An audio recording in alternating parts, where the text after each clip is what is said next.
Duond bura mar ODM koro kawo okang' mar timo lokruoge mag rieyo chenro mag yiero mag duond burano.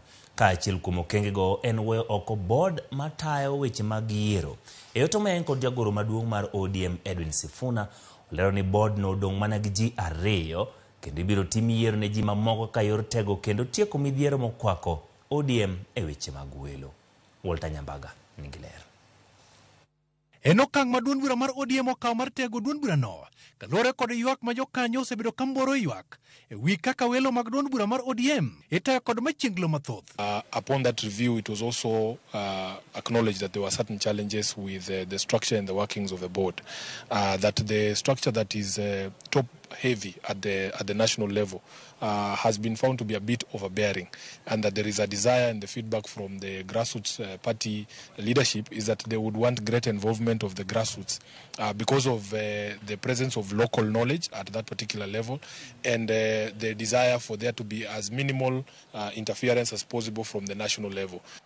Nyo wayalo bende kendo wang'ado ni duol mando chung' ni yiero e od bura mar ODM, duol mar ODM miluongo ni National Elections Board wa oloko kendo kare kanyo koro waketo committee miluongo ni National Elections Coordinating Committee ma kod ji 3 kaka jokanyo kotelnegi kod Mikae Emily Awita. Kuom thuolo malach ODM ok osebedo kod lokruoge tend duond burano mano moting'o duol matayo yiero e duol mawinjo ng'ur kod ywak mag jokanyo mag duond burano ka gikoni mag weche momiyo tim lokruok mag demokrasia kod ratiro mag jokanyo. Ok anyal wacho ni welo mar ODM osebedo maber ahinya okwan kod gimiluongo ni capacity kata chia mar timo welo e yo ma ji paro ni watime Kenya mangima. To wasetemo matek ahinya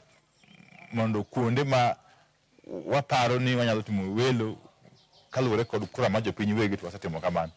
Kuonde ma bende waparo ni ka watiyo kod gimiluongo ni opinion poll mwayudo chia mar ji mpogore opogore wanyalo gwelo ji gimiluongo ni direct ticketing.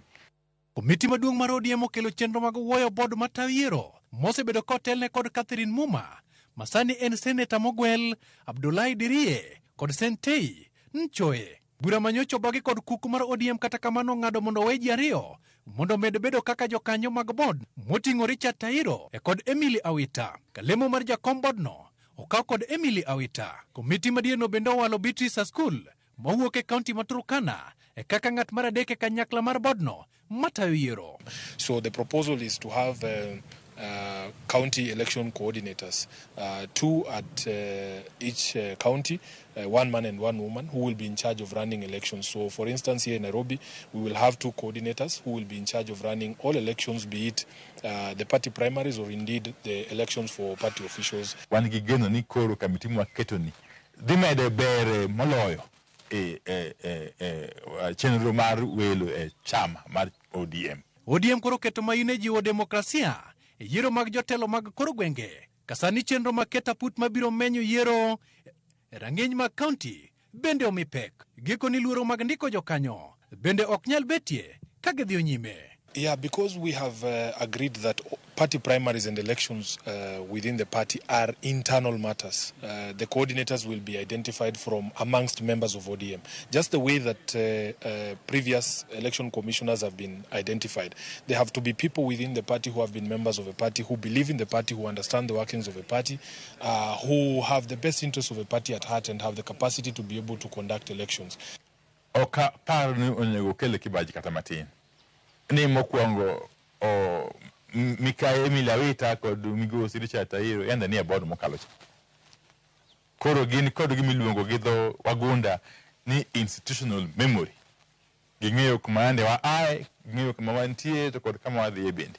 Jokoro baga jwango kang' mokaw kod duond bura mar ODM mar timo lokruok e duol kata kuku matayo yiero kanyakla kod welo mag duond bura biro yweyo wang' jogo mosebedo ka mboro ywak e yo kaka itayo chenro mag yiero no koso kia wanyalo bede. Walter Nyambaga, Ramogi TV, Nairobi. Erokamano.